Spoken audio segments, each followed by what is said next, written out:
Ay, ito na yung bagong farm ng tulips. Tatanggalin namin itong mga poste na to, guys.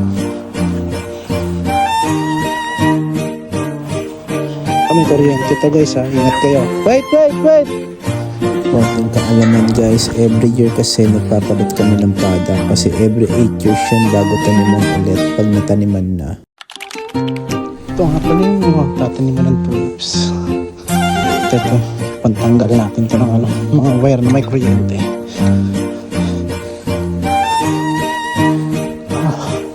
Sobrang init. Napagod. Yung mga baka na yun, aalisin namin yan. Hindi ko alam kung saan namin nililipat. At ayun nga mga katulips, yun yung mga nabunot nating mga poste.